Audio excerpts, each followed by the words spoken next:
Now, if I could bring in the acting head of NERC, how come the rules for government are different than for individuals? When you don't pay your bills, if you're an individual, you get cut off.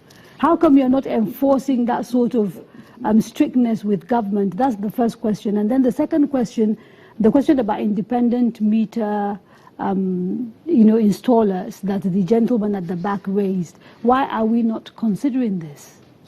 Thank you very much. I want to say that the rules are same, and these are more of operational challenges and responsibilities. The distribution companies is their primary objective, responsibility to run after their revenue.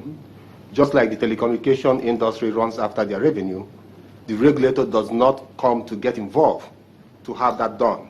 However, coming from historical development where we have huge MDA debts, and which was part of the agreement that was made prior to having the privatization. So there was a need for the government and everybody to see how we can help to clear the MDA debts. However, going forward, it's clearly their responsibility to run after their money and make sure that any customer whatsoever that do not pay, that they get disconnected.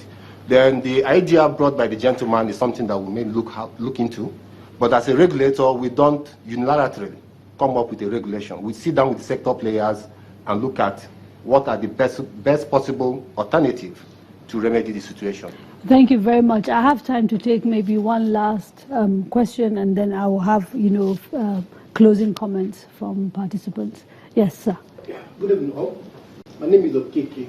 I represent NECA. NECA is the Network for Logistic Consumer Advocacy Network of Nigeria, and I'm also the lead partner for MSMESI, Micro Small Medium Enterprises Advocacy and Support Initiative. I'll ask my question more to MSMEs in Nigeria. I'll speak more to how power has affected businesses in Nigeria. And I'll ask my first question to NEC. Sometime last year, you said if power outages last for 15 days on a stretch, the consumer should not pay. Now my question is this: what if it lasts for 12 days on a stretch, comes back for 2 days, and goes for another 7 days on a stretch? What happens? My second question is to the Honorable Minister here. Sometime in 2014, not under a rush though, KfW, a German bank, promised to give us $200 million as financing for MSMEs that are into renewable energy. We don't know if that was the case. If it came, we don't know where it went to. Thank you. Right, okay, so, yeah, thank you very much. That policy came earlier on because of the issue that Nigerians sometimes for a month or 2 months will not have light and they had fixed charge. And therefore, we needed to find out the best regulatory intervention to solve that problem.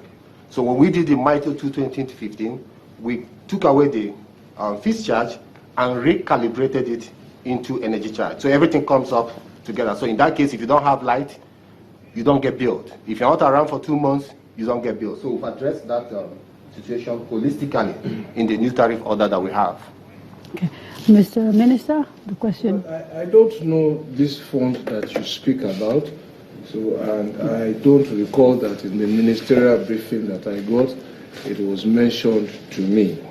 But I also want to use this opportunity to say to all of the rights group and consumer protection agencies and all of that, that in this transitional period and beyond, we must engage more with the regulator.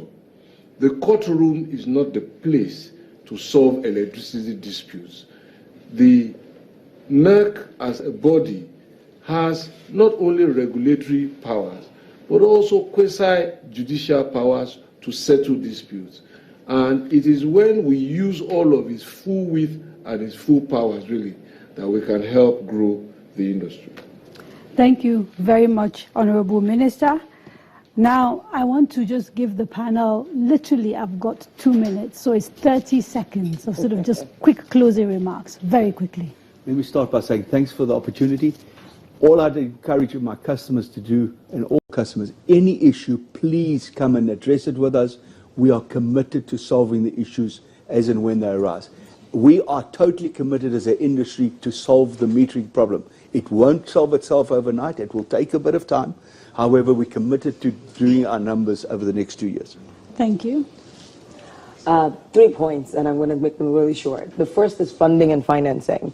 I think it's empirical that we get either at the commercial level or at the DFI level, single-digit financing for metering, so that one, we can be able to acquire cheaper, and then two, we can be able to provide some kind of vendor financing to the discos. Secondly, I'd like to encourage Nigerians to please pay their electricity bill. I know we've been talking from the consumer end. At the moment, this sector is still not considered an investable proposition just yet, because everything that is invested at the top of the chain is collected at the position of the meter. If we don't pay these bills, we cannot generate more power for us to have more lights in Nigeria.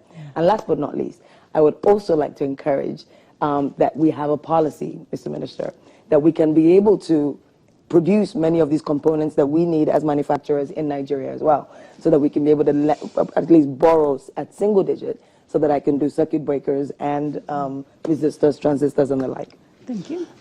Thank you very much. First of all, I would like to thank the ministry and the organizer for this forum. It creates an opportunity to interact with our customers. The issue I want to share with the customers is that we are not just talking about installing meters. The project involves installing a system. In other words, we've done a lot of work which is not visible, like improving the vending system. In our case, we collapsed 5 systems into one, and to enable us to provide uniformed service in terms of flexibility in procuring tokens and so on. Secondly, I wish to appeal to our customers to work with us to fight a scourge of vandalism, theft of electricity, and also to be more responsible in paying for bills, because improved revenue will support the transformation process. Thank you, sir. Thank you. I want to encourage the entire sector players to be very constructive in terms of the engagement. We need to reconvene to design policy framework for metering rollout by all the stakeholders. It's very important, and we should find a way to standardize the type of meter we want to roll out totally in Nigeria. Thank you very much to the Honorable Minister of Power. Thank you, sir, for being our guest. I'd like to thank all the MDs of the distribution companies who took the trouble to be here. I'd like to thank the manufacturers of meters who came, and also the studio audience, particularly representatives, of consumers. Thank you so much for coming.